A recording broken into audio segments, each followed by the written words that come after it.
Hello दोस्तों, स्वागत है आप सभी का आज के एक नए एपिसोड में। क्या आप जानते हैं कि आज का मॉडर्न वर्ल्ड रहस्य से भरा हुआ है, पर उससे भी ज़्यादा रहस्यमयी हमारा अतीत है।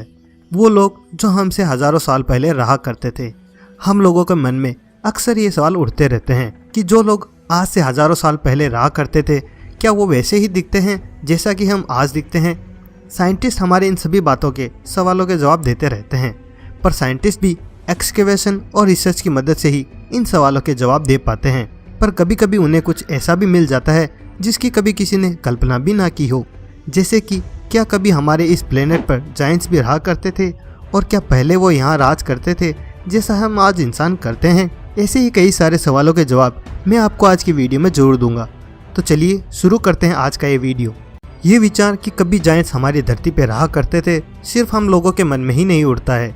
ये विचार कुछ फेरी टेल्स में भी दिखने को मिल सकता है, पर अब हम जो दिखाने वाले हैं वो जायंट्स का एक सटीक प्रूफ हो सकता है। एक मशहूर फेमस राइटर जिनका नाम माइकल जेफ है, वो अफ्रीका में घूमने गए थे कि तभी उन्हें वहाँ के कुछ मंदिरों के पास कुछ ऐसा मिला जिसकी किसी ने कल्पना भी नहीं की होगी। आइए आप खुद ही देख लीजिए।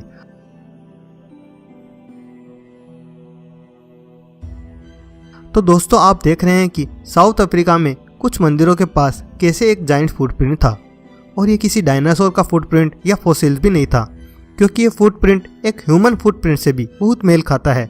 और जिस भी क्रिएचर का ये फुटप्रिंट था उसके पास भी हमारे जैसे पैर थे। इससे देखने से लगता है कि एक जायंट ने किसी सॉफ्ट क्ले पर अपना पैर रख दिया हो, जो बाद में पत्थर जैसा ठोस हो गया। उन्होंने बताया कि उन्हें ये मिस्टीरियस फुटप्रिंट साउथ अफ्रीका के पास स्थित स्वाजीलैंड में ग्रेनाइट पत्थर पे मिला है। जियोलॉजिस्ट का कहना है कि ये पत्थर 2 से 3 अरब साल पुराना है, और ये फुटप्रिंट जायंट्स के होने का एक एक्सीलेंट प्रूफ हो सकता है। पर इस कहानी में भी कई कमियां भी हैं। पहला कि पत्थर की संरचना ये बताती है कि ये ग्रेनाइट है, पर जैसा कि हमें पता है ग्रेनाइट एक तरह की वोल्केनिक रॉक होती है जो कि गर्म मैग्मा से बनी होती है, न कि किसी क्ले और सैंड से। और इस फुटप्रिंट को छोड़ने के लिए उस जायंट को गर्म मैग्मा पर नंगे पैर चलना पड़ा होगा, और मैग्मा क्ले सॉइल से बहुत डिफरेंट होती है।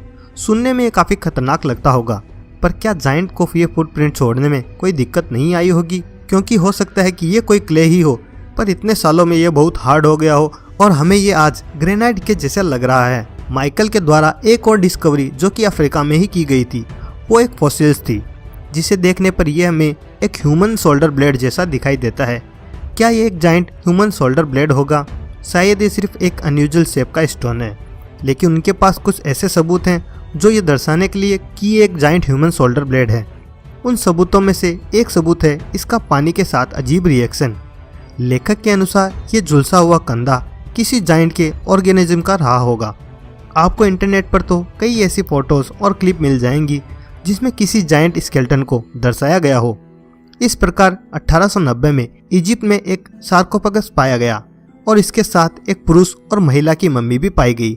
रिकॉर्ड के मुताबिक पुरुष की हाइट लगभग 3 मीटर थी और वुमेन की हाइट लगभग 2 मीटर। हाँ, शायद उनके लिए हाइट में इतना गैप की वजह से कम्युनिकेट करने में दिक्कत आई होगी, पर यह सबसे इम्पोर्टेंट बात नहीं है। आप खुद इमेजिन करिए कि आर्कियोलॉजिस्ट का क्या अनुभव रहा होगा जब उन्होंने ये डिस्कवरी की होगी। जमीन में इतना गहरा गड्ढा खोदने पर, कई दिन तक काम करने पर, इस उम्मीद में कि उन्हें कम से कम कोई एंशिएंट सिरामिक प्लेट मिल जाएगी, पर उन्हें मिला ये। अक्सर एंशिएंट जायंट के एविडेंस अफ्रीका में मिलते हैं, और ख़ास तौर पर इजिप्ट में। इस प्रकार 2012 में एक जायंट के फिंगर की फोटोज भी वायरल हुई थी, और वो उंगली 38 सेंटीमीटर लंबी थी। और इसके साइज को अच्छे से समझने के लिए आप इस उंगली के पास रखे हुए नोट को देखकर इसके साइज से अंदाज़ा लगा सकते हैं। ये फोटो जर्मन न्यूज़पेपर में प्रकाशित की गई थी और उसके बाद ही इंटरनेट पर आ गई थी। पब्लिकेशन के मुताबिक ये फ़ोटो 1988 में ली गई थी, पर पहली बार ये पब्लिश 2012 में हुई थी। हालांकि इतनी देर क्यों हुई? जाहिर है कि कोई ये नहीं चाहता होगा कि इस जायंट फिंगर को सार्वजनिक किया जाए। इन फोटोज़ को खींचने वाले का नाम है जॉर्जर स्पेरी, जो कि एक स्विस बिजनेसमैन थे और एंशिएंट इजिप्ट के बड़े फैन थे। उनके अनुसार 1988 में एक निजी कार्यकर्ता ने उन्हें एक एंशिएंट टॉम्ब के एक थीफ से कांटेक्ट करने के लिए प्रॉमिस किया था, बिल्कुल इंडियाना जोन्स की तरह। पर एक आपराधिक झुकाव की मदद से वो कायरो में 100 किलोमीटर नॉर्थ ईस्ट में एक बहुत बड़े घर के अंदर, वहाँ $300 देने पर जॉर्जर स्पेरी को एक उंगली लपेटी हुई दिखाई गई। उन्होंने पब्लिकेशन कोर्ट फेरीज में बताया कि वो एक ऑब्लॉन्ग पैकेज में था, जिससे बहुत बदबू आ रही थी, और उन्होंने कहा कि मैं बिल्कुल हैरत में था जब मैंने उस डार्क ब्राउन जायंट फिंगर को देखा। मैं उसको हाथ में लेने के लिए और उसकी फोटोज खींचने के लिए भी अलाउड था। मैंने उस फिंगर के पास एक नोट, करेंसी बैक नोट रखा ताकि फोटो में उसकी साइज का कंपैरिजन किया जा सके। वो उंगली एकदम सूखी हुई थी और बहुत हल्की भी थी।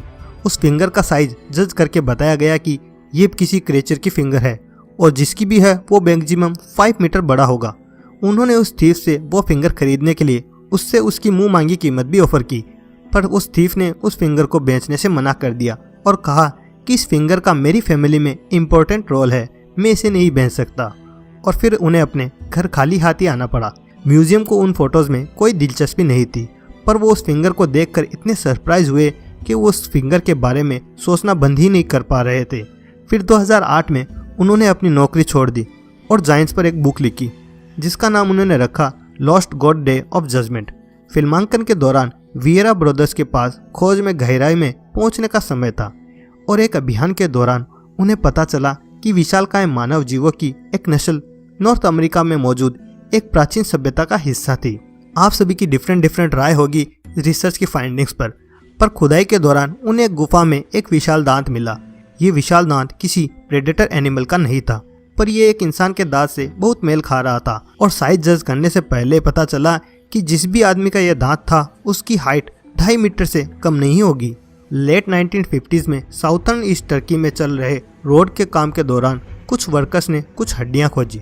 इसमें कुछ भी अजीब नहीं है, ये अक्सर हर कंट्री में होता रहता है क्योंकि हमारे प्लेनेट के पास जानवरों की हड्डियों का बहुत समृद्ध इतिहास है। जानवरों की हड्डियां आपको कहीं भी मिल सकती है अगर आप उसके लिए पर्याप्त खोदें, पर यह हड्डी किसी भी जानवर की नहीं थी और 120 सेंटीमीटर जितनी बड़ी थी। ये एक ह्यूमन फेमर से बहुत मेल खा रहा था। फेमर उस हड्डी को बोलते हैं जो हमारी थाई में होती है और हमारी बॉडी की सबसे लंबी हड्डी होती है। अब आप खुद ही अनुमान लगाइए कि जिस आदमी की ये हड्डी थी वो आदमी खुद कितना बड़ा रहा होगा। हालांकि ये सच है कि इनमें से अधिकांश कलाकृतियों के मामले में हड्डियां अंत में बिना किसी ट्रेस के गायब हो जाती है या ऐसी अफवाह आती है कि हड्डियां चोरी हो गई हैं। आइए फाइंडिंग्स को छोड़कर हम हिस्ट्री की ओर बढ़ते हैं। जैसा कि हमने आपको पहले भी बताया है कि ज़्यादातर एंशिएंट जायंट के एविडेंस हमें इजिप्ट और उसके आसपास के आइलैंड पर मिलते हैं। इसमें कोई भी शॉकिंग बात नहीं है क्योंकि इजिप्ट को सिविलाइजेशन का क्रेडल माना जाता है। पर अगर आप यहाँ की एंशिएंट ड्राइंग देखेंगे तो आप इस सोच में पड़ जाएंगे और आपको लगेगा कि जायंट्स पहले इजिप्ट में रहा करते थे। ये कोई मजाक नहीं है, आप खुद ही इन इमेजेस को देखिए। वहाँ के लोग ये जानते थे कि उनकी बॉडी ऑर्गेनाइज वे में बनी है, तो फिर क्यों कुछ लोग इन ड्राइंग्स में बड़े हैं।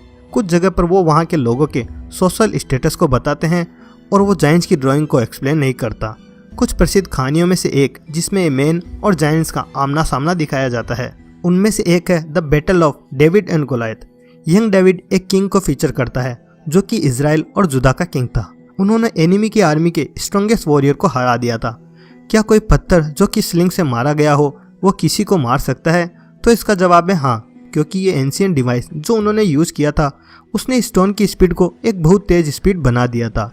लेजेंड्स के हिसाब से गोलायत की हाइट 2.77 मीटर थी और शायद इससे भी ज़्यादा। गोलायत एक बहुत बड़ा आदमी था, पर आज तक के सबसे ज़्यादा लंबे आदमी जिसका नाम रॉबर्ट वॉडलो था, उनकी हाइट 272 सेंटीमीटर थी।